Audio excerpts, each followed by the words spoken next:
She had breakfast and then she left. And because it connects to actions.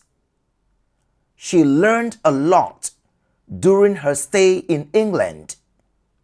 During, because it shows a period of time.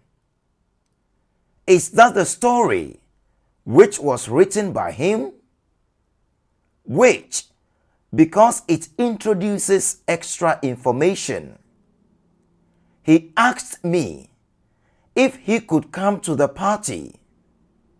If, because it expresses a condition. Tell me what you want to know. What, because it refers to the information needed. Try 6 and leave your answer in the comment.